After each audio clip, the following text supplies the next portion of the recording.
I'm Greg Blackall. This is the recipe to exceed your personal expectations. So essentially what we're going to talk about is growing your business, but we're going to do it kind of from the perspective of using a recipe. I apologize because even as I was preparing this, I made myself hungry. So you will want breakfast by the time we're done. So if you're struggling to exist in this business or you fall short of your personal goal, what are your weaknesses? And this is not something that I want you to necessarily throw back to me, but something that you really need to be honest with yourself about. Because when we can identify our weaknesses, we can really learn how to overcome them. One of the most challenging questions I ever had in an interview was, tell me what your weaknesses are. Well, of course, nobody ever wants to say, well, I really suck at this or I'm terrible at that. But by understanding what you're weak at, you can learn how to convert that weakness into something that is beneficial. So does your business lack having consistent pipeline of qualified and ready to do business leads? This is kind of the lifeblood of all of our business. We need to have consistent, qualified people ready to buy a house. Now, in a pipeline, are all of these people going to buy today? No. The idea of a pipeline is, I want people that are going to close today, next month, 3 months from now, 6 months from now, a year from now. Because what happens is when you have that pipeline of consistent business, it becomes much more predictable. If I know I've got a buyer that's 9 months out, awesome. That's a commission 3 quarters from now. That's helpful. Because everybody gets so focused on, I need business today, that we lose sight on, well, what about business tomorrow and the next month and the month after? Now, if you're anything like me, I wish I could hang this banner outside my window and go, hey, I'm in real estate. I need customers. Call me. Unfortunately, unlike with some other businesses, it just doesn't happen quite that way.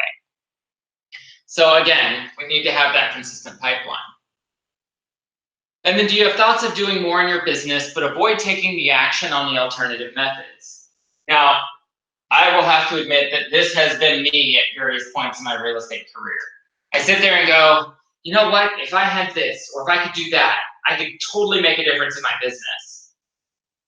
But then what comes next is, okay, well now I've got to step out of my comfort zone to start doing some of those things. And that's when it's like, maybe not so much. Maybe not. So we think about, okay, we need to have success. We need to do it. We know in our head, we can rationalize what it takes. I've got to have clients that are ready to buy houses. And they don't have to buy today, but I've got to know who they are. I have to identify them. But then we have to figure out what are the steps that we need to do next. And then do you make goals or create strategies within your mind, but then avoid taking the necessary actions? I've been guilty of this. I'm like, okay, cool. I can go call expireds, or I can call for sale by owners, or I can door knock, or I can do all these things. And then, oh, there's one gray cloud in the sky. It might rain today. Maybe I shouldn't go out and do this. Because it's something that I'm just not comfortable with. And do you feel that you're incapable of competing and winning against another agent? Now, most new agents find themselves here. Oh, well, if I'm competing with an agent that's been in the business for 20 years, how could I possibly get that business? Well, the reality is there are tips and techniques that you can use even as a new agent to be competitive in this market, to say, hey, choose me. Because here's an example. Hey, I dedicate all of my attention to the 1 or 2 clients that I work with at a time. Some of these other agents have 15 or 20 deals going at a time.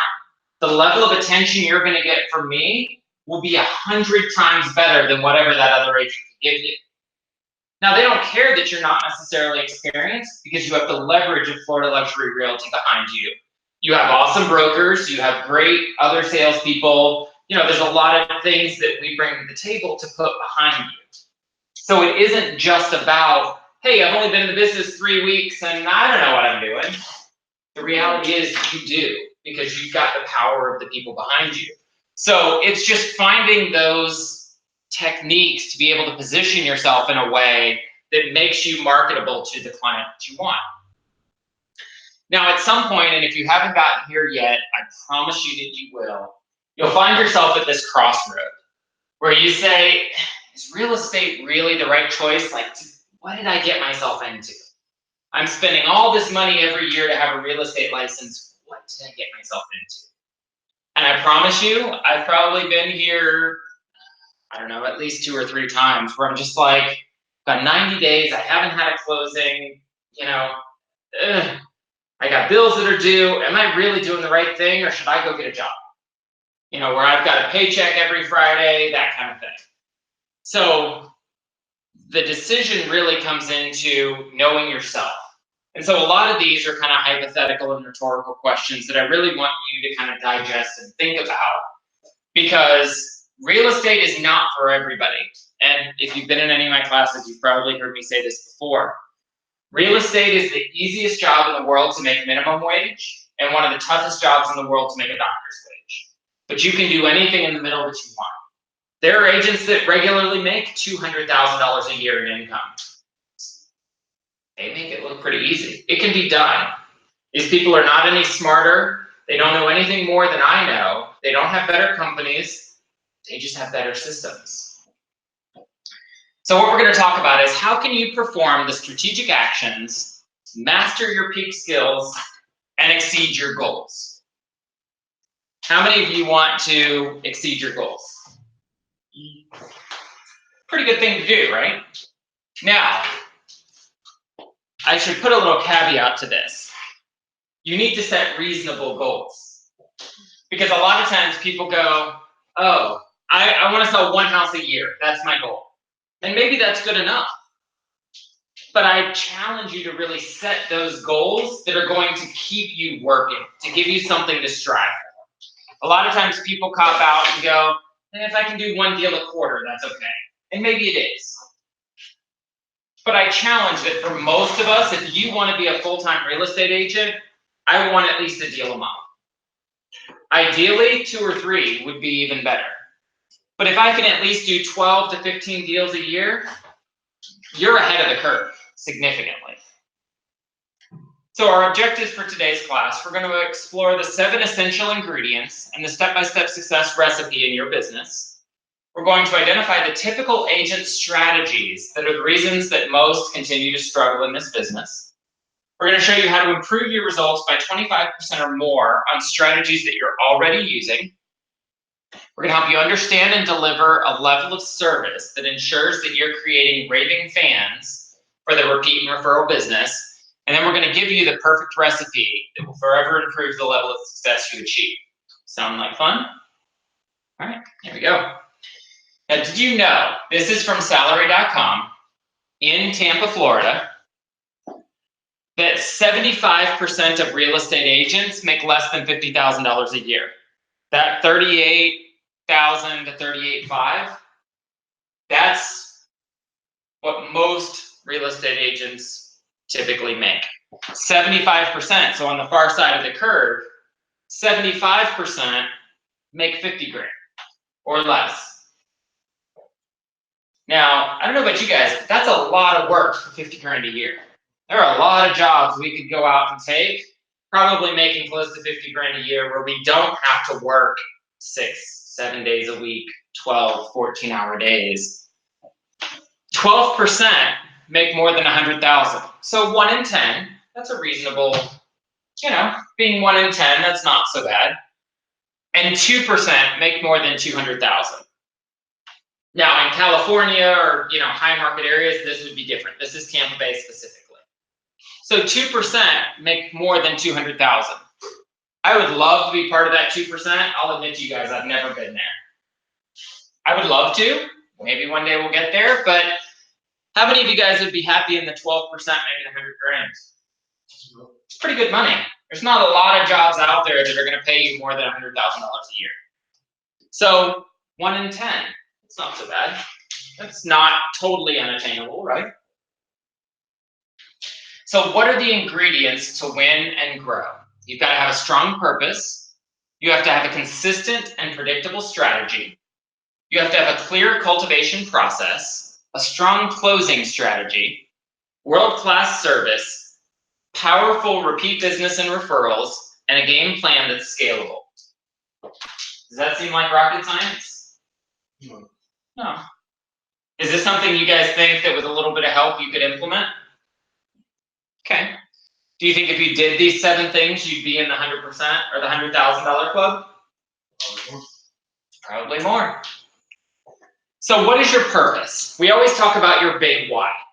Everybody talks about their why, and there's all sorts of psychology on this as to what is your why? What is your driving force? Why do you get out of bed every morning? This why is very, very personal. So the first part of it is, what do you want? And this is a question that nobody but you could answer. What is it that you want out of your real estate career? Number 2 is, why do you want it? Now, I want the new Tesla SUV. I want it so bad. I wake up in the middle of the night thinking about this car. I want it so bad. The reason I want it is because it's freaking awesome. It's electric. It's good for the environment. Like, there's a million reasons why I should have this car. But the third part of that is, what am I willing to do to get it? Am I willing to get out of bed at 6:30 instead of 9? Am I willing to go knock on doors? Am I willing to go out and get business? Am I willing to do what it takes to get what I want? That is my why. I promise you, I will have this car sooner than later. It's what gets me out of bed in the morning. That's what it is for me. So, that and helping you guys succeed, obviously. But my goal then is, that's what I want. I want that Tesla Model X. So your goal are the base ingredients that are necessary for your success. So we're going to talk about this like a recipe, okay? Now, the strength of your why will determine your level of success. If your why is, I want to make a bunch of money, is that quantifiable? What is a bunch of money? Is it 5,000? Is it 100,000? Is it $1 million? What is your goal? And the strength of that why determines your level of success. Now, if I have a spouse that makes $100,000 a year, all our bills are paid, and me doing real estate is just vacation money, do I have a big, strong drive to get out of bed and sell real estate? Well, no. A couple of house sales a year will send us on a really good vacation, right? Now, if I've got 60 days worth of savings and I know the bills are going to keep coming, is my why a lot more powerful? Of course it is. So your why is going to determine your level of success. But you need to have a clear and compelling why that will be what promotes your determination and keeps you motivated. If you haven't figured this out yet, you soon will. That real estate is a very frustrating industry. I can tell you from experience, I have busted my butt, spent 100 hours with a client, got them into their dream home. We get 1 week from closing and something happens. That whole deal falls apart. At the end of it, how much did I make for all the hours that I spent with that client? Nothing. Not a thing. I don't get paid for the hours I worked. I don't get paid for the effort I put in. Nothing. And this is one of the few industries where that's just the case. Things just happen. Things we can't control, things we can't change, things just happen. So you need to understand what your why is, so that when you hit those obstacles, when you hit those hurdles that come in and you go, screw it, I'm going to get a job. And then you stop for a second and go, no, I'm in the right place, I'm doing the right thing, this is a speed bump. Just gotta get through it. I'm laughing because I have these conversations to myself. Oh, you will. Anybody that's been in real estate for more than 5 minutes has these conversations, I promise. So the strength of your why will be the encouragement for you to set aside your fears. Now, how many of you know that the biggest obstacle you have is right here between your ears? It's true of all of us. So a strong mindset is essential. We've got to get out of our heads and just do the things that we know we've got to do. So too many real estate agents don't achieve success only because of their fear of rejection. They remain fearful to take the necessary risks, and they always doubt themselves. Does this sound a little bit familiar to anybody else? We're helping people to make the biggest purchase they'll probably ever make in their lifetime. Whether it's a $100,000 home or a $1 million home, it is the biggest purchase they will likely ever make in their lifetime. So that puts a lot of pressure on us, right? It's a lot of weight to carry on our shoulders. And with that comes a lot of fear. Well, what if I screw up? What if something happens? What if? So what we have to do then is be able to get out of our mindset and be able to have those things that are going to cause us to get out of bed and to keep going and to do what we need to do. So your purpose is how your goals get accomplished. So our purpose is right here in the middle. You love it, the world needs it, you're paid for it, you're great at it. Awesome. That's your passion, your mission, your vocation, and your profession. And your purpose is right there in the middle. That is the core to everything that you do. So it's important that you have a meaningful purpose for what you want to achieve in your real estate business. Now for me, real estate has never been about the money. My goals have never been monetary. My goals have always been helping veterans to get into homes, helping first-time home buyers, assisting people in my community, and using the money that we make to donate back into charities that we care about. Those are the things that drive me. You know, yes, I want that new car. I do. But at the end of the day, if it came down to helping somebody in the community where I could help them get into their dream home, and even if I didn't make a full commission, I'd still do it. Because ultimately, my purpose overrides everything else. My desire to help those people, to be able to be that top tier, ethical, moral person in this industry that, let's be real, there's not a lot of that in our industry right now. There's a lot of people that play at real estate. There's a lot of people that don't have a lot of skill and care in what they do. And I want to be that exception. And luckily at Florida Luxury, all of you prove to be that exception.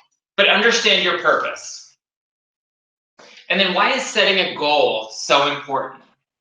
Now, what do you guys know about setting goals? Well, it gives you something to shoot for, Okay. something measurable. What else? When you reach them, you build your confidence. Okay, absolutely. Anything else? So your goals have to be measurable, they have to be attainable, they have to be set on a time. So cool, I want to sell 10 houses. Okay, 10 houses what? In 5 years? That's not a great goal. So it needs to have a time element to it. It needs to be written. You need to have some accountability for it. What happens if you don't hit your goals? Is there any sort of recourse for you? Aside from maybe your electric bill gets, or your lights get turned off, or you get a foreclosure notice. Some of those are pretty powerful. But if that's not the case, what is your goal and how do you set rewards for when you attain them? One thing we've always done is when I set a goal, and I did this very early on in my career, I set my sales goal for the year. But I always attached a carrot at the end of the stick. It was always okay, if I sell 20 houses this year, we take the vacation to Alaska. There's always some tangible reward that drove me to hitting that goal. So you have to put all that out there. Sometimes it's not just about, okay, I want to sell 20 houses. I want to do this. I want to do this. I want to do this. Okay, great. What happens when you get it? Because there has to be some sort of motivation to get you there. For most of us, the goal itself is not enough of a drive to keep us getting out of bed every day. There has to be some sort of carrot at the end of the stick that we want. So setting goals for yourself is a way to fuel your ambition.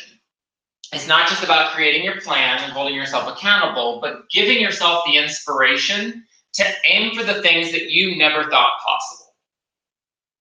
Now, I know that this sounds a little pie in the sky, like, Aim for the unattainable. But the reality is, in real estate, we can absolutely do this. We can make 100 grand a year. For most of us, that's a life-changing amount of money, right? I mean, 100 grand a year is a pretty good way to live. Opens a lot of doors, takes a lot of stress away. But you have to work for it. Yeah, the people that are making 100 grand a year, the 1 in 10, are not the ones who roll out of bed at 10 and turn off their phones at 4. It's just not how it works. So if you made the decision to make chocolate chip cookies, and I apologize in advance, because by the end of this, you're going to be hungry. You would need a purpose for why you're making those cookies, right? I don't just roll out of bed and go, let me make some cookies. There's usually a reason for it. Now, what are some of the purposes? Well, personal craving. You got friends or family coming over, a neighbor, a donation, a bake sale. There's a reason for making these, right? So you have to understand, what is the purpose? What is your why? And now in real estate, what is your purpose? How many of you guys have a dream board? You really should. So put this on paper, or one of our agents actually made her dream board digitally and put it as the backdrop on her computer. So every time she opens her computer, this is front and center. And it's always in front of her. Now, for some of us, you might hang it on your bathroom mirror. You might hang it on your desk, wherever it is. Put this somewhere that you are going to be reminded of it. And I always say, include personal goals and business goals. Because you don't want to get so focused on your business goals that you lose sight of the rest of it. So in this one, happiness, comfort, success, wellness, health, those would almost be contradictory to wealth, relationships, peace, luxury, security, financial freedom, right? If I'm working 90 hours a week, am I spending a lot of time with my family? Probably not. So this sets that balance. I need to have that family time, but I also need to manage those responsibilities. And just find things on your dream board that will help you kind of keep it all in check. So some ideas or some suggestions. What is the purpose or why? Personal income, help out friends or family, retirement, pay off debt, get rich. I don't love get rich because it's not quantifiable. To some people, $50,000 a year is rich. To other people, $250,000 a year is just getting by. So get rich is not quantifiable. And I would really prefer to use something that says, make X amount of money or something like that. Make it quantifiable, make it measurable. Number 2 is you need consistent, predictable strategies. So who's my most desirable customer? Have you guys done in your business your ideal customer sheet? No? Okay. So I actually did this when we were building our website. And the web developer had us sit down and do it. And they said, if you could draw out your ideal client, what do they look like? How many kids do they have? How much money do they make? What is their vocation? What are their hobbies? What are their passions? Draw this out. Put your ideal client out there. Okay? And then the second part of it is, how do I earn their business? Now, if my ideal client was a Fortune 500 CEO that's looking to have a vacation house on the beach in Clearwater, are my marketing strategies going to be different than if my ideal client was a young family that had been renting and I had the honor of being able to get them into a home? I'm going to market totally different to those two people, right? So build your ideal customer. I actually challenge you to have 2. And the reason for that is I like working in 2 separate markets because you never know when the market's going to shift. High-end listings take on average 6 months to sell. So awesome, I've got $1 million listing out there. I'm probably not getting it under contract for 6 months. If that's all I'm working, yes, it's a great paycheck, but can I go 6 months before I get it? Maybe you can, maybe you can't. I also have my other market, which I call kind of my bread and butter. It's those houses in the $150,000 to $300,000 price point that I can turn over quickly. The ones that I can just churn and burn so that I can keep those paychecks coming. So have two. Find your ideal clients. Now, if there's a client that doesn't fit my mold, will I still work with them? Of course I will. Now, unless, and this has happened, there are some clients you'll meet that you're just not the right fit for. You're just going to have that oil and water kind of thing going on. And in those cases, refer them out. Some people are so afraid to miss out on the complete commission that they're going to try and fight through and work with it. But what happens is, if you don't give a good experience for them, are they going to refer you? No. You're going to get one sale. But if you say, you know what, I really just don't feel like I'm the right fit for you, but I've got an awesome agent that I can refer you to that I think you're going to love. How are they gonna do it the right way? I don't think I'm a good fit for you. Well, so what I've done is when I talk to them, let's say, for example, they want, and I'll just use it as an example, a 55 and up community. I've never worked 55 and up communities. I've sold a few of them, but I really don't know them. So if they're asking all these questions about 55 and up communities and things like that, I really don't know them. So what I do then is I say, you know what? In the type of property you're looking for, I'm really not the expert. But I have somebody that's fantastic that I'd love to put you in contact with. They're also in my office, we work together, but I think they're going to be a much better fit for you. And at that point, they're like, oh, that's amazing, because you're putting them first. In that situation, that's a good way out. Right. If you're saying that you feel like it's just like you're Well, that person hiding her. So a lot of times what'll happen is, and I tend to just be diplomatic about it, and an example that I met with this client, we sat down, and her voice was like nails on a chalkboard to me. It was just like every time I answered the phone, I cringed. And I'm like, this is just not going to be a good fit. So we were talking, and I said, you know, I really love you as a person. I think you're amazing, but I don't think that I'm the right agent for you. But I do have another agent that I think you're absolutely going to love, and I think she's going to be exactly what you're looking for. Does that sound okay to you? And she's like, I am so glad that you said that. Because we just weren't meshing. Like, we just... It's good that you even had that business when you had that not meshing happening. Yeah. I don't know how you got to that point, honestly. It was a referral. Oh, okay. And So so when you say that if you don't refer, if you don't give good service, they're not going to refer to you. But if you refer to someone else, I agree that you should do that. But how does that referral end up coming back to you? So here's how it works. I sent that client to the other agent, okay? The other agent took great care of her, got her into her house, everything was great. 3 months later, the lady that I referred had another client that was looking for the type of property she had originally inquired about. And she was like, hey, I worked with this agent. He was awesome. He passed me off, but I think he's a great fit for you. Call Greg. And I actually got referrals from the woman that I passed away because she respected that I cared enough about her to be able to put her with the right fit. So sometimes it really does come into putting other people first. Now, there are other scenarios. I'm sure she has referred people to that other agent as well. And, you know, that's what it is. But at the end of the day, because I had the foresight to say, hey, this is just, it's not a great fit.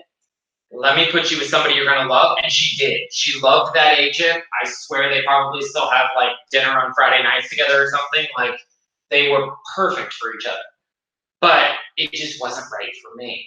So, yeah, it happens. I have this situation actually now where my dad worked part-time in a restaurant, a lot of Hispanic, Mexicans that worked there, and one had bought a house, and I talked with him, but of course I was speaking Spanish, so Right. It was a conflict, and he wanted using somebody else, and I guess he has a friend who wants to purchase, and he's talking to my dad because he goes on real estate, Right. And he's like, why don't you just talk to his son? And I have his number. So what I'm going to do is actually put him in touch with somebody in the office. Yeah, the Alonzos or somebody else that. Yeah, someone that they can, really fit well Right. this way. The person gets taken care of. Exactly. And Spanish speaking is a great. We have a lot of Chinese people that come and buy in Florida for some reason. I don't speak Mandarin, but we've got a couple of agents in our company that do. So I'm like, hey, you know what? We're having a really hard time communicating. Let me put you in touch with Sunny. Send the referral. It's much better to get 25% on that commission and have that be a good experience than to try and fuss and fight my way through it. Exactly. And then what'll happen is they're going to get frustrated and go somewhere else, and then I get nothing. So that's where it's almost counterintuitive, and it's one of the few businesses where you can actually do better by referring somebody out than to try and fight to keep it. But understand that in buying real estate, it is a very emotional process. We decide emotionally and then justify rationally. So, oh, I love this house. Not, oh, this house is going to appraise really well. This is in a great neighborhood. Those are the rational things that come later. But only come if you first have that emotional. Correct. Exactly. If you walk into a house and go, this is the ugliest house I've ever seen in my life. Okay, it doesn't matter at that point that it's going to appraise and it's going to grow in value and it's going to be all these things because emotionally, they're just not feeling it. So people decide emotionally and justify rationally. So what we need to do is be able to embrace that emotional roller coaster that is buying real estate. Oh, holy crap, the appraisal came in $2,000 low, now what? Now we have a conversation. To them, this is the end of the world. Oh my goodness, I'm not gonna be able to get this house. Everything's falling apart. I don't know what to do. To me, this is just Tuesday. An appraisal comes in low, here we go. Just becomes a conversation. We'll figure it out. But that's where we have to support the emotional roller coaster, but I don't get in the car with them. They get to ride the roller coaster, and I get to be the controller that's, speed it up, slow it down, whatever. Well, you have to kind of understand you're driving the deal. So if you're getting emotional with the client, then you can't keep that level head to be able to find those solutions that you're going to have to find when the train starts coming off the track. And now it's like, oh crap, what do I do now? Well, if I'm in this full-on emotional panic with them, then, and that's where a lot of agents, they get very emotionally invested. And I tell my clients right up front, and it works for me, it may not work for you, but I tell them, listen, in this deal, I'm gonna drive, okay? And the reason for that is, I know where we're going. I do this for a living. This is my job, this is my vocation, and I'm very good at it. So let me drive. You're going to have this emotional roller coaster, and I warn them up front. This is going to be the wildest ride you've ever been on, despite my best efforts to make it a smooth and level track for you. Things are going to come up. An inspector's going to find something. It's going to happen. And I am totally okay that you are going to emotionally freak out on me. It's going to happen. I'm totally okay with it. But what I don't want is you to get upset that I don't get emotional with you. Because my job is to stay up here and to find that solution when everything is going up and down and freaking out. And most of them go, okay, I'm good with that. Because that's what they want. They want the professional that will keep everything moving forward and not just going along with the ride. You're sincere. Absolutely. Because, if it means that you missed a step, and, for example, they might have their security deposit at risk, and you're just like, that's gonna absolutely correct. So that's where you have to position yourself to be that expert and just not go on the roller coaster ride. When that comes in, absolutely. Not take it the wrong way when I don't get emotional. Correct. Yeah. And again, with my personality, it just works. That actually will give them a lot of peace. Correct. But, it's smart that you say that up front. Because what has happened is, earlier on in my career, I didn't. And then I came across very cold as, well, why are you not upset about this? Like, the appraisal came in low. Why are you not upset? Well, I'm not upset because I'm already 2 steps ahead of you. I already know where we're going. I've already got a call out to the other agent. I let them know what the appraisal was. They're already talking to the seller to see if we can renegotiate the contract price. I'm all the way up here. I'm not freaking out here because I'm already past it. I'm already working on the solution to get us to the next tip. But if they don't know that, then you're right. You come across as very like, well, why don't you care? And well, as an agent, did you like notify your clients and all those stuff that you already did, or do you just kind of wait till after you get in touch with them and let them know that they had already freaked out, basically? Right, they were already freaking out. I was already working with the solution. And typically in my next steps email, I tell them, you probably won't hear from me every day, but know that I am working on your deal every single day. I'm going to give you kind of a weekly recap of what has happened and what is going on. And when we hit certain benchmarks, I'm going to let you know where we are. But just understand, I'm always working on it. I'm just not going to drag you into what I'm doing. Because for me, I can ride out that, oh crap, the appraisal came in low. Let me figure out how I'm going to fix this before I get to them. But then inevitably, the lender picks up the phone and goes, hey, the appraisal came in low. And they call me freaking out. Oh, did you know? Yeah, I know. He called me an hour ago. I'm already correct. Yep. And so for me, the only way we're going to get these deals closed is if we just stay level and keep going. And it's really hard for agents. I've got an agent that I'm related to. And she just gets emotionally involved with every single deal. And every closing, she's like, it's the worst deal I've ever done. She hates real estate. But she makes 120 grand a year. And she's like, I hate every single day of real estate, but I make really good money, so I'm just gonna keep doing it. Because it's stressful to her. Exactly, because she's on that same roller coaster with her. For me, I have to be able to sleep at night. Like, I need to be able to turn it off at 10 o'clock and go, okay, I'm going to bed. You know, sun comes up tomorrow, we'll figure this out. So that's just where you need to have that ideal customer so that you can just say, if I could have my perfect customer, this is who it would be, so that you can target your marketing to that customer. So now your strategy is your recipe. So talking about still making cookies, it's what you need and how you do it. So I'll be the first to admit, I am a terrible baker. Because when I cook, I start with the base ingredients, and then I taste it, and then I modify it, and then I taste it, and then I modify it. By the time it's done, I couldn't replicate it. Because it's just like, I added a little bit of this, and a little bit more of that, and then it was too acidic, so then I added a little bit of this to offset. So I understand all the ingredients that are in it, but I don't have that recipe to say, okay, the next time I make this, I want it to come out exactly like this. That's why I can't bake. If it calls for a cup of milk, I'm like, that's about right. I had a very Southern grandmother, and when I learned to cook when I was, 5 years old, she didn't measure anything. Right. It's about that, about a cup, about this, give or take a handful. Well, is it your handful or my handful? So you need to be able to have your recipe that has steps that you actually can follow along with. So your strategy details who your desired customer is and the actions that are required to capture them in your business. This is your roadmap. This is how you get from A to B. So the better your strategy, the bigger your success. And the strength of your strategy will determine the level of success that you achieve.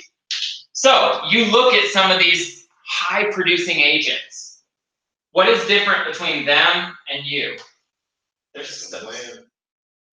They have systems in place. They can have 47 deals in the pipeline at a time and still go have lunch with a friend. They're not constantly like dealing with all this stuff because they have systems in place. I check my email between 3 and 5 p.m. every day. If you email me, or let's say like I check it at 10 and I check it at 3. If you email me between 10:30 and 2:30, I'm not going to see it till 3. There are a lot of agents that have these types of systems. It may work for you, it may not. But to make a great chocolate chip cookie, you need a strategy. So if I just had butter and sugar and eggs and chocolate chips and baking soda and flour laying on the counter, and I don't have these quantities in front of it, am I going to make a palatable cookie? Probably not. If I'm using 2 cups of flour and a cup of baking soda, I've totally ruined these cookies. Now, you also have all these step-by-step instructions. Preheat the oven. That's a helpful thing to do. Cream the sugar and butter. So if I put the flour in first and then I just drop my butter in it, is it going to come out right? No. You have to follow the steps. So in your business, you need to have those steps. This has to happen first, then this happens, then that happens, then this happens. So you need to have a clear cultivating process. It needs to be repeatable. So for example, with the way that I cook, my recipes tend not to be repeatable. I could make the best meal I've ever made in my life, and I know what I started with and I know what I added. I could probably come close, but it's not repeatable. It's not systemic. And so you need to have repeatable actions that earn business. This is consistency. And then you need to have communication that creates referrals. So this is all preparing your ingredients and bringing it all together. Repeatable actions and communication. And then cultivating is your step-by-step actions. So making your contact, creating rapport, staying top of mind. You have to cultivate the business opportunities using detailed instruction from your strategy that has proven success, finding, connecting, and converting leads. So we need to have these systems, and we've got the classes on, being a great buyer's agent and working by referral and things like that. So what we have to do is take all that information and put it into a system that works. So going back to our chocolate chip cookies, you have to follow the recipe instructions. If you have all the right ingredients, but you don't follow the steps, it's not going to come out right. Now, how many of you have ever made cookies that came out like this? This is pretty much every time I bake. Because I just put it 2 inches apart. That's about 2 inches apart. But you skip a step, and then it affects the outcome. Oh crap, I forgot to put butter in my cookies. Or I forgot the baking soda, so they didn't rise, and my cookies came out like stupid flat. Whatever. You have to commit to doing the actions in your strategy plan exactly as instructed each and every day. You have to follow through. It has to be repeatable. And then in your cultivation process, cultivation requires consistent communication and the skill set to influence. So where does that skill set come from? Education. Okay, where else? Experience. Scripts? Scripts. We have scripts everywhere. And the reason for that is it gives you the words to say the same way every time. If you just totally wing it every time you get on the phone, is it consistent? Is it predictable? No. We know that the scripts work. That's why we put them out there. It gives you the skill set to be able to influence and to be that professional. So it's always saying the right words and knowing when to say them. Because sometimes saying the right thing at the wrong time still doesn't work, right? Oh, that's exactly the right thing to say, but that was totally the wrong time to say it. And I've done it. So it's knowing, going back to that conversation. For me, when they're in an emotional freak out and asking me why I'm not getting emotional is not the right time for me to say, well, my job is not to get emotional with you. Because that's the equivalent of me saying, calm down. I can tell you I've got a wife and a daughter, and when they are in a full-blown tizzy, telling them to calm down is about the worst thing in the world I can do. Because at that point, they're looking for that reaction. So what I want to do is I want to use the right words. Telling them to calm down logically is the right thing to say. Sweetheart, calm down. It's okay. But when they're in a full-blown, like all up here going crazy, it's not the right time to say it. So what do you say? As little as possible. With your clients too? Well, with the clients, I mean, again, setting that expectation up front, they kind of know what to predict. But that's where I found was at that point when I didn't set that from the beginning, and then they were freaking out, well, now I've got to get into the emotion because otherwise I come across as cold and heartless. Well, that's good that you know that even that you shouldn't say, well, I'm not being emotional, so we can do this in that moment. Right. And that's just part of understanding this process will give you some of that foresight to say, okay, well, that didn't go right. Let me incorporate this into my steps of action plans now. Mm-hmm. Because if I could put it here, if I could put this step into step 7, then I could have completely avoided this. So now I need to redo my progression and add this one little thing in there. And now all of a sudden I've completely changed the direction that things go later. Now you need a strong closing strategy. This is something that with my personality, I actually struggle with because I am hyper analytical. I want every piece of information I can get my hands on before I make a decision. I will not impulse buy a pen. I can't do it. So for me, my thought process is I'm going to give you every piece of information I can throw at you and then give you time to digest it. Well, what happens is you've got a personality type where if I don't ask you to close, you were ready 2 days ago, but I never asked because I felt like you needed more information. So understanding your closing strategy is hyper important in this business. We just showed 5 houses. Which of those 5 are we going to write an offer on? Well, I don't think those 5 were necessarily what I was looking for. Okay, great. What did you like about it? What did you not like about it? So that the next set of homes that I show you can be closer to what you're looking for. Because I'm not going to continue to show you houses just like the 5 I showed you today if they're not the right one for you. Because we're just wasting time. So what I want to find out is, okay, I hated all the carpet. Okay, great. I'm not going to send you any more houses with carpet. Because that's not what you want. So asking them to close. Okay, great. I hear that you're excited about this house. Are we going to write up an offer on it? What are we going to offer? Go for the closing strategies. So you need to be highly skilled at communicating with influence. Now, we'll do this 2 different ways. Okay, great. I hear that you like that house. You ready to write an offer? That's a little pushy, right? Come at it a different way. I'm hearing that this house is perfect for you. You love this, you love that. It's got the great pool. It's in the good school district. It's all the things you told me you wanted. Is this the right house for you? Exactly. Can you see yourself living here? Now, of those 2, I'm trying to close both. But in the second one, I'm coming at it a much different way. What were you going to say?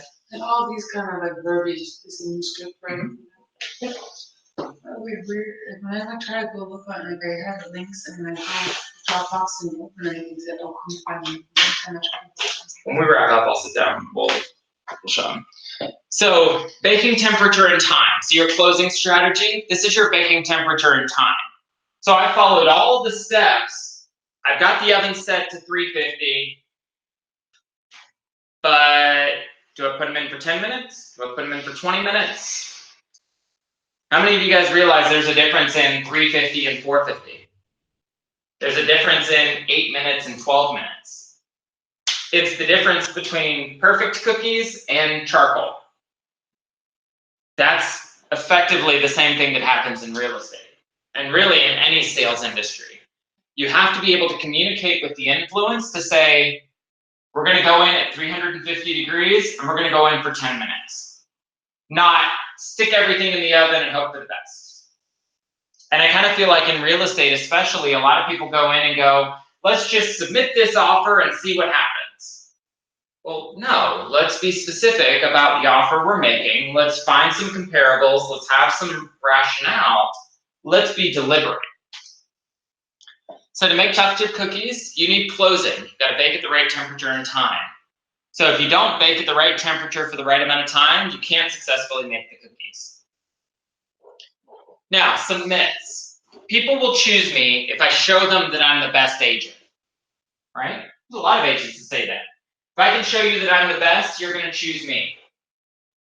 Well, the reality is, if this were true, you'd never lose a listing or a buyer. Your skill is just one of the factors in choosing you, and most of why they choose the agent has to do with their emotion, not their logic. They have to feel it. They've got to have that touchy-feely, feel-good that, Greg or George, we're the right people for the job. They have to emotionally feel that. It's not enough to just say, logically, I'm the best. I can show you, I'm the best agent in Tampa Bay. Cool, I don't like you. Doesn't matter. Like you said, it's the biggest purchase we'll make, and Absolutely. For that trust. How about if they like you and they still? Well, so there's 3 parts, and I harp this on almost every class I do. For somebody to be effective with you, they have to know you, they have to like you, and they have to trust you. 2 out of 3 won't cut it. Well, how did I know you? Well, so that's just it. Knowing you is, hey, I just met. Hey, I'm Greg. Cool. Now we know each other. Okay? That's easy. I know you because you sent an inquiry on Realtor.com, and I'm the agent that responded.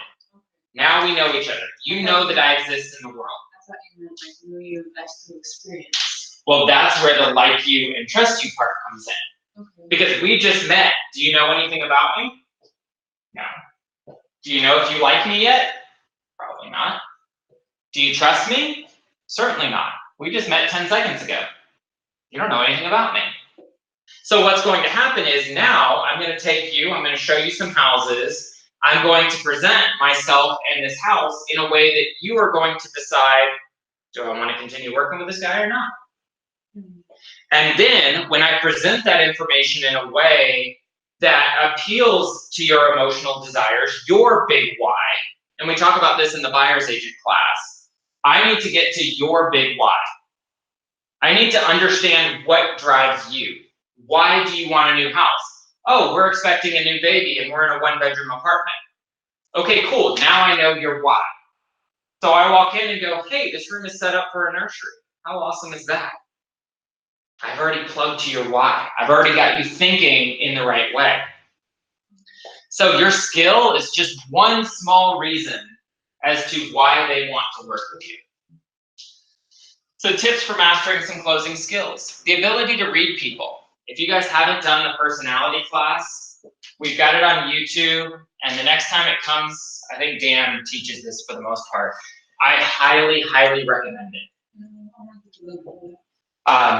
The personality, understanding people, being able to identify their personality profile and then tailor your discussion. So my mother has always told me that I'm a chameleon. And then when I took my personality, it has DISC, and then there's kind of like, the farther out to the edge you are, the more specific to that trait. I fell 1 block off a dead center. I am almost a perfect chameleon because I can be anything I need to be to get along with people. That's why my mother said I was either going to end up in sales or as a politician.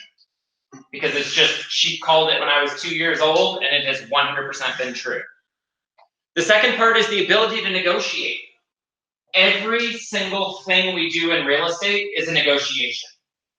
The contract, the inspection repair request, the appraisal, everything is a negotiation. So when you execute that contract, are you done? Of course not. I'm going to have half a dozen more negotiations before this is done.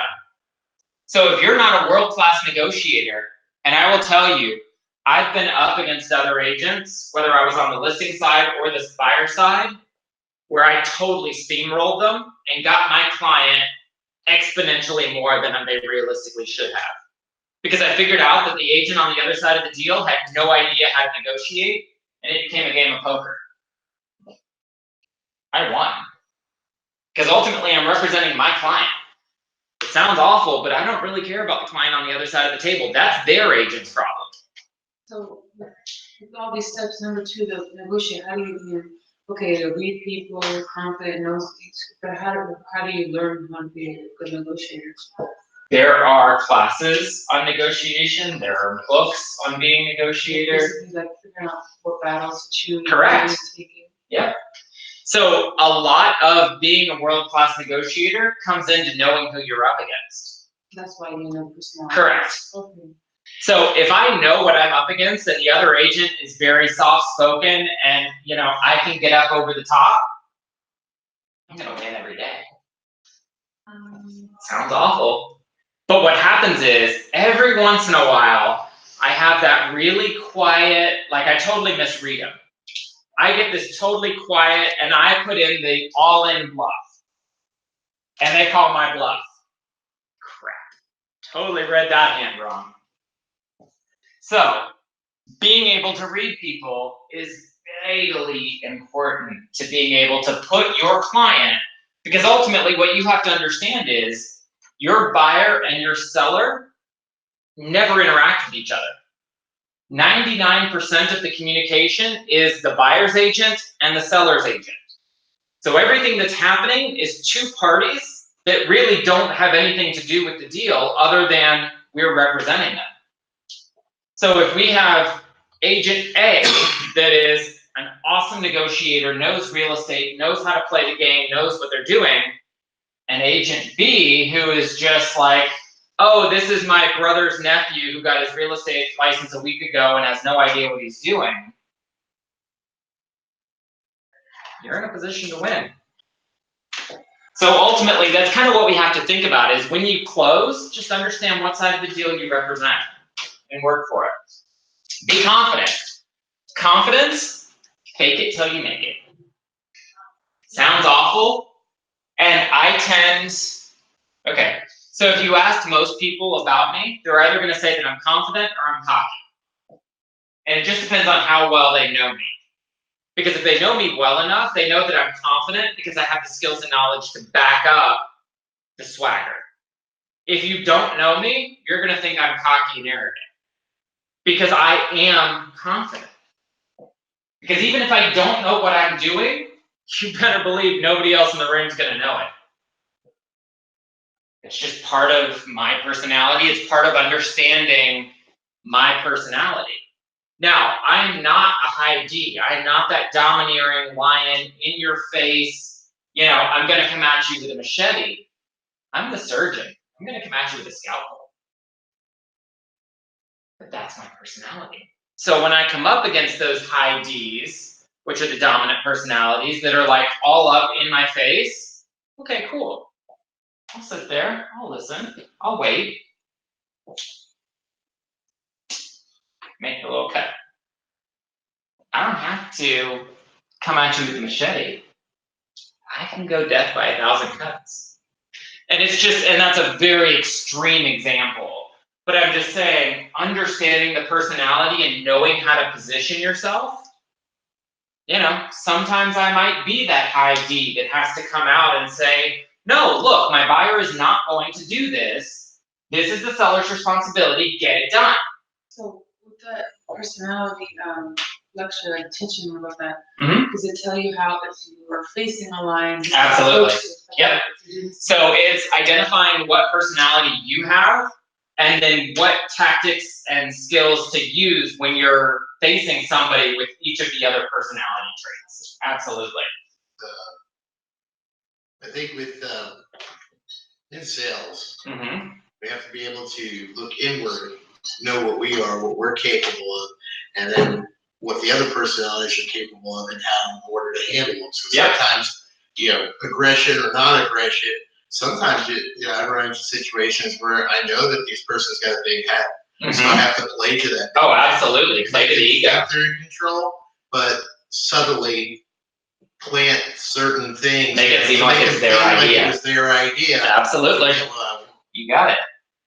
And it's just all identifying and playing into your strengths and their weaknesses and, you know. So know your scripts and objection handling.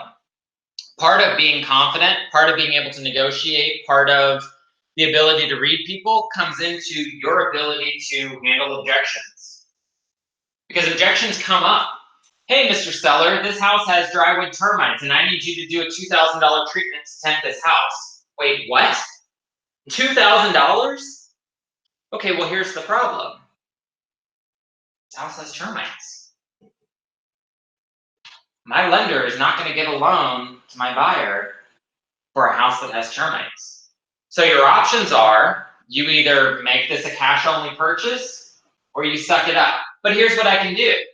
I can talk to this company and I can get them paid at closing, so you don't actually have to pay for this out of pocket. How about that? That's why there's an agent for the seller. Or the buyer. At that point, typically it would be the buyer because we would have just had a termite inspection and found the termites. But even if I go to the seller's agent and say, hey, we need this house tented, and the seller goes, dude, the seller's broke, like he doesn't have $2,000. So that sounds like negotiation based on experience of what you've been able to do in the past, but is any of that like in any of the scripts? Some of it is, because basically your scripts are a lot of the objections, and once you learn how to handle certain objections, the rules start to play across all the objections. Did you ever struggle with, like, even if you have a certain ethical expectation of how things should be in Mm-hmm. Right. And then obviously, not getting personally upset about when people don't live by a code of value. Right. How did you not take it personal and So, have it affect you? You're gonna have to have thick skin and broad shoulders. Because, and I'll give you an example. We had an agent not that long ago. The MLS at the time of contract was 3%. They got to closing, the other agent had changed the commission rate in the MLS to 2.5% to try and keep from paying this agent. Because something had happened that the seller said, well, if I agree to give the buyer XYZ, I'm not paying a full 6%, I'll reduce it to 5%. Well, the seller's agent thought they could be slick and change the MLS and go, okay, cool, I'll take 2.5%, you take 2.5%, never told the other agent. The agent got to closing, looking at the closing statement, and went, where's the rest of my commission? And the title company said, well, the commission's 2.5%. And so the agent had to send the printout from the date of contract and say, no, they were offering 3%, you're giving me my 3%, which meant the other agent had to do their side for 2%. Because they had made an agreement and they were just trying to be slick and slide it in there. That is totally unethical. Welcome to real estate. So there she had a happy ending because she could prove. Right. But sometimes it won't happen like that. Nope, and there's nothing we can do. That's why I always encourage you to print out that MLS sheet and have it saved to your computer where you can show that it was saved on April 9th at 6 p.m. So you can show, no, I saved this on April 9th, this is what it said. But the whole industry is totally unethical. And I hate to say that because as realtors, we sign a code of ethics. But in this industry, I don't see a lot of it. And I hate it because I love this industry. I love my vocation. And they actually did a poll, and I don't remember who it was. Real estate agents are below attorneys and above horse traders in trustability. We have a terrible reputation. Worse than lawyers. Yeah, because lawyers, there could be people who go in and are noble and they do it, but a lot of them just could be stubborn. Yep. How do you defend someone like that, or how do you take that angle just because you can legally do it? Yep. And so to prepare ourselves, we're dealing with even more dangerous. Right. So part of it is just knowing your scripts, knowing your objection handling, and taking those philosophies and then applying it somewhat universally.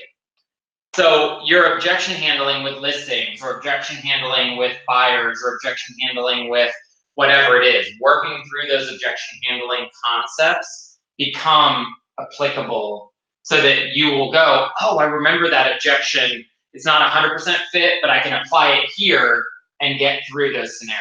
Does that make sense? Does that answer your question? Okay. So number 5 is world-class service. So we have to deliver a level of service that is exciting. And that extra that makes it even better. So we need to find that extra ingredient that we can put in our recipe that makes it better than everybody else's. I'll give you an example. I love French toast. Love it. Most French toast recipes are eggs and milk and bread, right? Take a little bit of vanilla extract, put that in that egg mixture, totally different level. Takes that French toast and it's like, holy crap, that is really good. One little teaspoon of vanilla extract totally changes the entire recipe. We need to deliver a level of service that excites. So how many of us have ever been at a restaurant and we had awesome service? It happens from time to time, right? Do we usually call the manager over and tell them, hey, this server was amazing, just want you to know? No. But if we get bad service, we'll call the manager over and let them know, right? So as Americans specifically, you really have to go crazy above and beyond, or else people are not going to make it a point to acknowledge it. So providing service that exceeds the expectations is putting yourself in the mind of the person that you're servicing and meeting their needs before they know they have them. Now this is tough, I'm not gonna lie. But part of this comes from just knowing the process and knowing what's about to happen. So putting yourself in the mind of the person that you're servicing and meeting their needs before they know they have them. So world-class service is tweaking the chocolate chip cookie recipe and making cookies that are superior. Adding something extra or changing the recipe just enough to improve the quality and taste, that means that your cookies are the preferred choice. So for example, Florida has 400,000 real estate agents or something crazy. So what makes me different than the other 399,999 agents in Florida? And my answer would be completely different than every one of yours. And the beautiful thing is, when we go back to our ideal client, there tend to be enough of those clients, and our clients are different enough that we can all make six-figure incomes working with our clients. But we've got to do that something extra. We really have to go so far above and beyond that they're like, you know what? You need to call Greg. That's the only agent you need to call. Yes, I know 5 agents, but you need to call Greg. That's that just crazy above and beyond service. Now, if I meet people's expectations, they'll use me again. I met their expectations. I hit the benchmark. The reality is, we're only truly excited when our expectations are exceeded. Everyone wants word of mouth business, but only a few do anything worth bragging about. Everyone wants word of mouth business, but only a few are willing to do anything worth bragging about. So think about that for just a second. Go back to our restaurant example. If I was a phenomenal server and I exceeded what you expected, your glasses stayed full, your food came out hot, everything was cooked right, you know, I brought you napkins when you needed it, you didn't have to find me for anything. I exceeded your expectations. Yet your inclination is still not to call the manager over and let them know that I did amazing work for you, right? I exceeded your expectations, but am I gonna post on Facebook, hey, just had the most amazing service at this restaurant? Well, I'm not. Happens all the time. But the first time you have a bad experience, you better believe everybody in the world's gonna know.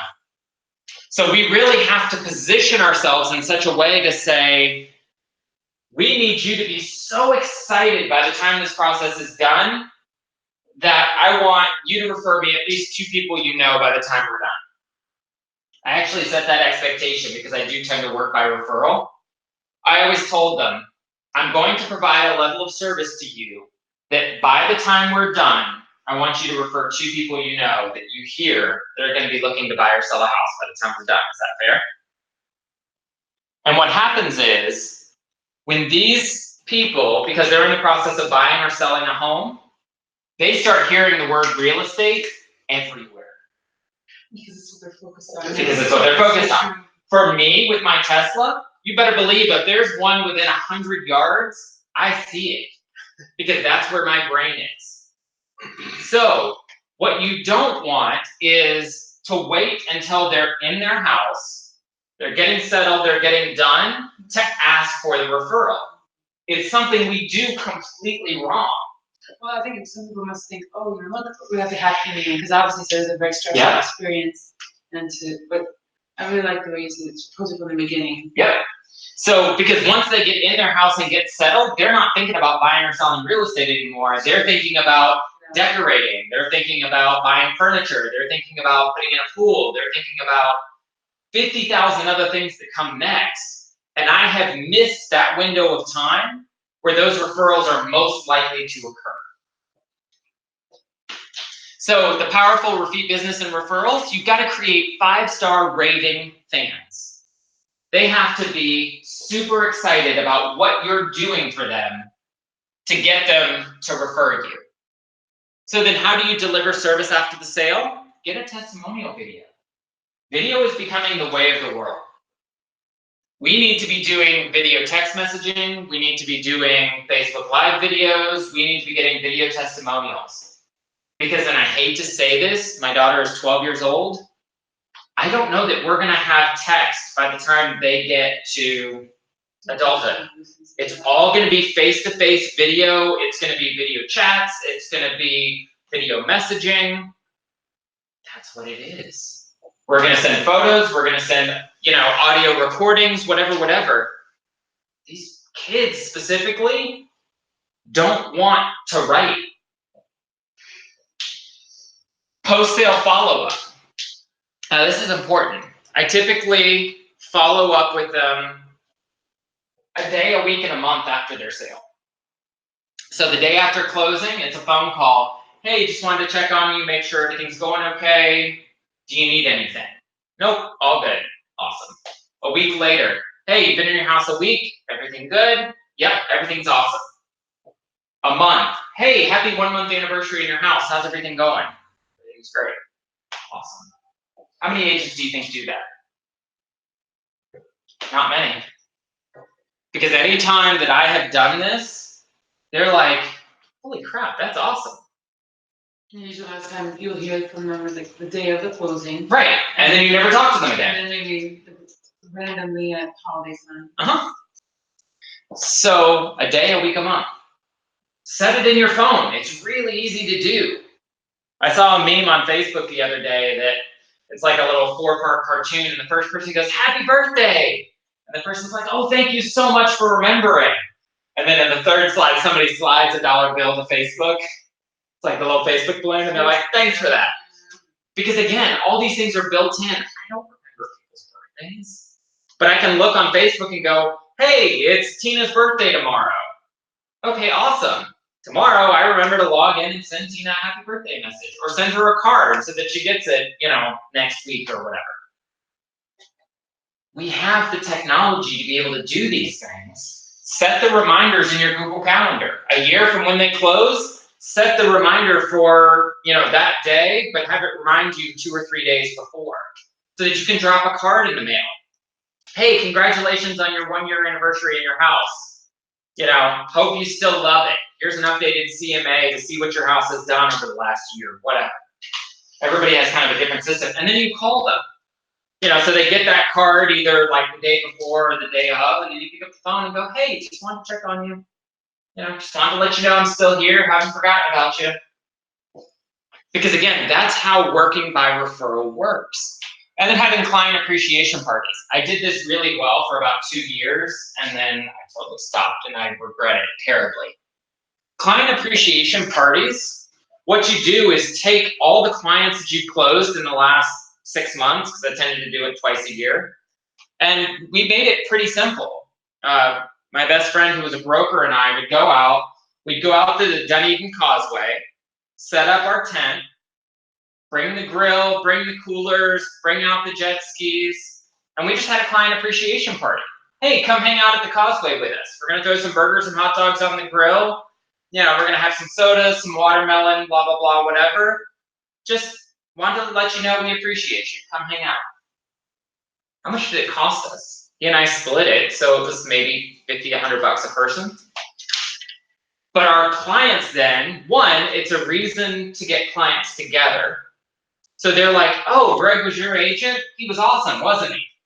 Now they're hearing it from 3 or 4 different people who are all huge fans of you. And it just reinforces, hey, I made the right decision. I need to refer other people back to them. We did another one that was a bowling party. We did it on a Thursday afternoon from like 5 to 7. We rented out the entire bowling alley. It cost us like 300 bucks for the day. We had some food brought in, and it was just, hey, come bowl 2 or 3 games and just have some fun. Bring the kids, whatever. Client appreciation parties can be anything you want. There's another agent that does it really well. She does her client appreciation parties based on her annual vacation. So for example, she goes to Hawaii this year. She does a luau client appreciation party when she gets back. She goes to Alaska next year. She does an Alaskan themed client appreciation party. And all of her clients now through Facebook or whatever have followed along with her vacation. And now they have this client appreciation party that's themed based on the vacation. It's brilliant. And you can do it at your house. You can do it at a venue. You can do it at a park. You can do it anywhere you want. But have client appreciation parties. It's just a little thing. Even if you've only got 4 or 5 clients from the last year, find 2 or 3 agents that get together to split the cost, and all of you invite your 5 people together. Now you've got 15 families there, and it's a lot of fun. Totally a great thing to do. Now, you want a game plan that's scalable, okay? So the idea is, I've got a system that as I continue to add more people into my sphere or into my pipeline, I can keep doing the same tasks, the same steps, but whether I'm working with 1 client or 10, the system still works. Because this is what we want. I don't want a system that works if I have 3 clients, but doesn't work if I have 30. Because then I've capped myself on the business that I can do. I've capped my income. So those that do attempt to scale up typically end up with more problems than successes because they do it poorly. So this is the final ingredient that determines if you're the owner of your business or a slave to it. Again, I have friends that do 3 or 4 transactions a month. They can go a full hour and never look at their phone. I have agents that have 2 deals a year, and by the end of both of those deals, they're ready to pull their hair out because they just don't have the systems to be able to go through and do it. So here are some things to learn to be able to scale your business. How to compensate your team so that you don't go broke. If I do 2 deals a year and I'm paying you 15 bucks an hour to handle my transactions and things like that, you're going to end up making more money than I will. So find a compensation plan that works. Maybe you compensate them a piece of a deal or something like that. How to hire and fire so you don't ruin your reputation. I will tell you, in real estate, your reputation is all that you have. And one bad hire can absolutely ruin your reputation in this industry. Something you have no idea about, and you don't find out until it's done. It happens. How to become a great leader. So, do you guys know the difference between a manager and a leader? Leader inspires. Leader inspires. A manager is a title. There are a lot of managers that are not leaders. And there are leaders that are not managers. But by becoming a great leader, you can help position yourself in this to be able to scale your business up. How to set up your systems and processes that enable you to scale. We've kind of harped on that quite a bit. And then how to grow so that you can make more money, have more time, more freedom, and more fun. Sounds like a pretty good life, right? More money and more fun. There's kind of this ideologue that says if I work more to make more money, I'm going to have less time. And it just simply isn't the case. So you've got to create the recipe, and then you have to follow the recipe. And this is the difficult part, and I'll be the first to admit I've struggled with this. I can create the recipe, but then the first time something comes up that I'm like, oh, well, I don't want to make my calls today because I've got a client that wants to see property. A lot of times, agents will get 2 or 3 deals in the pipeline, and they stop prospecting. Because they go, I've got all I can handle. I can't do anymore. I can't get any more in the pipeline. So then what happens? The work that they just spent the last 90 days to get these 3 deals, those close, and then what? They have nothing in the pipeline. So you have to start over again. Okay, crap, now it's another 90 days before I can get another 2 or 3 deals in the pipeline. And then they stop.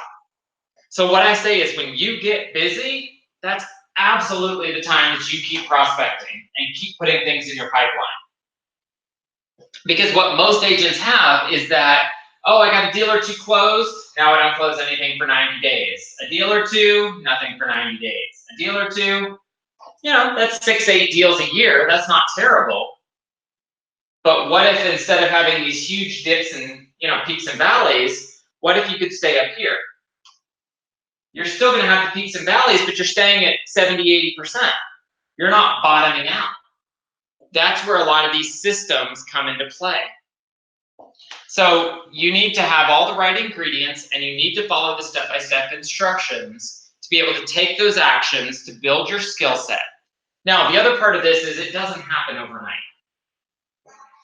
It takes time. It's going to take frustration. And that's where at the beginning, where you're at that crossroad where, is real estate the right career for me? Don't beat yourself up when you get there, because we all get there. But what you need to do is say, you know what? I've got the systems, I've got the processes, I've got the scripts, I've got the skills. I just have to keep fighting. Do you guys have any questions so far? What are examples of setting up systems and processes that enable you to scale? So, for example, when a new deal comes in, right? I've got a checklist that says schedule the inspection. Get the lender, or make sure the buyer makes application with the lender within 5 days. Make sure the escrow check gets to title. I have my checklist. Now what happens is, by using that checklist, I can make sure that all these things are happening. I can set the reminders on my calendar. Hey, last day of inspection is 15 days from today. Whatever. I've got all these reminders put in so that I don't have to wake up every day and go, crap, when was the inspection period up on that? Is it today? Is it tomorrow? Because now I'm taking time that I should be on the phone, prospecting, doing whatever. I've got my system in place, that I've got my reminders, I've got everything I need, all put into a place that makes sense. So if you were doing phone calls with prospecting and said, oh, I have a client, I'll show them houses, but not going to prospect, you're saying still get those prospecting calls in, but now you have to just change the time. Correct. But don't not do it. Exactly. So if I make calls from 9 to 10, okay, cool, I can show you property after 12. Oh, can we go see it at 10:30? Well, I'm really sorry, I've got another appointment in the morning, but I can show you anytime around lunch. Okay, that's not an unreasonable expectation. Because we are the professionals. Is it risk, like when you're new in the business, to kind of say when it's convenient for you, or is it better to go more around when they're available? What I say is, if you create the habit of being a Pop-Tart realtor, so when somebody calls, you immediately pop up and stop whatever you're doing, it's a very hard habit to get out of. If you say, no, I have a morning appointment, I do this and this every morning, I make my phone calls, I follow up with my sphere, I do whatever it is from 8 to 10, let's just say. This is the time. This is my appointment. I'm not going to cancel this, but I can show you houses at 11, or I can show you houses at 12 or 2 or whatever. Typically, it's proven the best time to call is in the morning. First thing in the morning, yep. Because you tend to be fresher. By 3 o'clock in the afternoon, I'm done. I'm a morning person. I get up, That's where I'm fresh. That's where I'm most effective. That's where I can focus. If I tried to make calls from 3 to 5 or 5 to 7, I would have no effect whatsoever because it's just what I am. Most people tend to be more productive first thing in the morning. So if you can catch somebody, a lot of times I'll make a phone call and I'll catch a friend on their drive to work. Okay, cool. They're in the car anyway. Let's have a 15-minute chat. So what time is too early in the morning? I typically use the 9 to 9 rule. Yeah, right. 9 a.m. to 9 p.m. I don't call you before 9 a.m. I don't call after 9 p.m. But as you get to know people, you may go, hey, they get into the office at 9, so let me call you at 8:30. Those kinds of things. It just kind of depends, but typically I use the 9 to 9 rule. I don't call agents before 9 a.m. or after 9 p.m. I don't call my clients before or after 9 unless I know, hey, call me until 10. Or, I don't get out of bed till 10 a.m., that kind of thing. So it's just, that's kind of that has always been my rules, just the 9 to 9 rule. And actually, kind of a funny story. I called my mom at like 9:15 the other night because I had a question for her, and she answered the phone and said, "What's wrong?" I'm like, "Nothing's wrong." And I looked at the clock. I'm like, "Oh, sorry, I didn't realize what time it was." Because it's been kind of our thing. Like the 9 to 9 has just, ever since we were kids, that's what it is. With your experience, it sounds like a lot of this needs a lot of someone who's very organized. And if you're not naturally someone who is organized, have you seen like basically them be able to change? Absolutely. Or is it just kind of like, if it's not your nature to be organized, you're not going to be successful? So my wife is hyper chaotic. I walk into her office, it looks like a tornado had blown through it, but she knows where everything is. She has really struggled with that because she is not methodical by nature. She's a PhD in biochemistry, so it's not an intelligence issue. She likes the chaos. So for her, she had to go in and use her Google Calendar to say, I've got to be here at this time. I've got to do this at this time. So to look at her calendar, it's all like almost to the minute now. She blocks off time that has to be done. But once you get in the habit of doing it, it's just like anything else. Yeah, I think it's Yeah, it's like going to the gym. First 2 weeks suck, but by the time you get to 30 or 60 days, it's so habitual that you're like, I couldn't imagine not going every day. So it's just that kind of thing. You just have to force yourself to get into the habit, establish the good habits, and then it becomes more natural. So just a couple things we want to touch on before we wrap up. If you want success, you have to get out of your comfort zone and do the actions that are required to accomplish your goal. If you stay where you are, you're only going to have what you currently have. Success is always outside of our comfort zone. You have to be able to set aside your ego and pride and be willing to learn and grow. So very much to your point about those agents that just have egos that probably fill up this room. Absolutely, I'm going to play to your ego, but I'm going to win because I don't share that ego. What happens when you get two big egos in the same room? Nothing good happens. So you want to have the ability to say, you know what? I'm going to learn. I am teachable. There's things I don't know. As long as I've been in this business, there's still things I don't know. Learn, grow, be coachable. Those are all things that you really have to do to be successful. And then you have to be willing to work hard and be resilient with determination. You can't be the person that gives up when things get tough. So to make chocolate chip cookies, the foundation or the base ingredient is your flour. If you don't have the flour, you can't make your cookies. So you've got to have that foundation. I don't care how good you are, you don't have the base, everything else crumbles. And then if you want to strengthen your success, the most important skill I want you to learn today is how to control or shift your mindset in a nanosecond so that you can be the confident, determined, and strong leader in any situation. So it goes back to what we were talking about before. Just understanding what your role is and staying in your lane. Don't get pulled onto all those emotional roller coaster things because it's really easy to. Like, I'm as invested in this deal as they are. So when they call me in tears, my first reaction is, I feel for you. My heart breaks for you. but then I immediately need to shift my mindset into, okay, let me fix this. Or let me tell you how I'm already working to fix this. My rule with lenders, and I've shared this before, I want good news fast and bad news faster. If something is coming that looks like it might be a problem, I want to know about it now, even sometimes before my client knows about it, so that I can be working to get out ahead. I don't ever want to have to play catch up in a deal.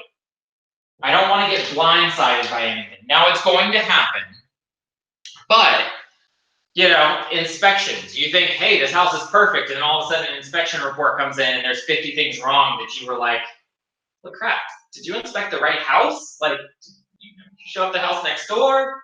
It happens. But then what happens is, because we've worked through some of these processes, we're able to kind of stay ahead of it. And then a few questions to ask yourself.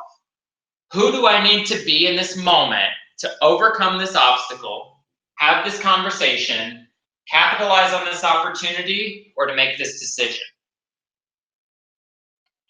Who I am naturally is not necessarily who I need to be in this situation.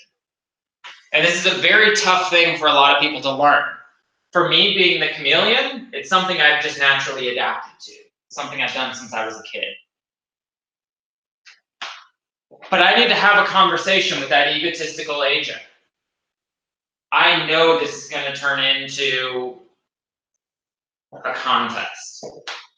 And what mindset do I need to have to be able to handle this situation and to be able to come out on the right side of it? You need to have consistent, predictable strategy. So the myth, can I be successful only working on repeat and referral business? Now, I know I just spent the last hour and a half harping on you guys about referrals. We have classes about working by referral. The truth is, this is one of the most dangerous beliefs you can have about building a business. In fact, there's no other industry that thinks it's possible, because it's not. Now, that being said, I'm going to back off of this a little bit. There will come a point where you could just work by referral. Very early on in your business, and even for a reasonable period of time, it's going to be very, very hard. Why? Not predictable. I never know when somebody's going to go, hey, my neighbor wants to sell a house. Can I prepare for that? No, because I never know when or where those referrals will come from. So it's hard to build an entire business model on something that I may get 5 today, I may not get anything for a year. It's just not predictable. So we want to be able to have some different methods and different strategies for obtaining that business. And that goes back to identifying our ideal client. How do I get in front of those clients?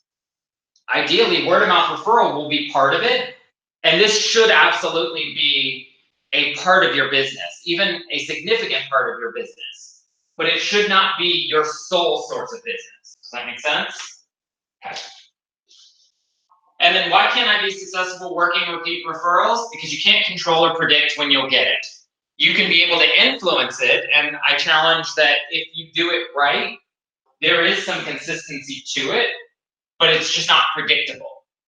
And in a down market, repeat and referral business tends to dry out. For sale by owners and expired prospecting doesn't work. It's not that for sale by owner and expired prospecting doesn't work.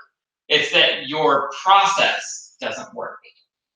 You're not following the scripts. You're not, whatever. And admittedly, this is an area that I really struggle with because I just don't love being on the phone. So, but that being said, we've got a number of agents in our company that are making a really good living focusing on for sale by owners and expireds. It works. I know the system works. It's just not the system that I choose to use for my business. And it may or may not be a method you choose for your business. So, no action results in no success and no rewards. If you just sit home and wait for your phone to ring, it's not a great business strategy. It also results in no delicious chocolate chip cookies. Do you guys have any other questions or anything else about what we talked about? Did you bring in cookies I today? did not, and How are you gonna do that? I know. I should have brought breakfast or something.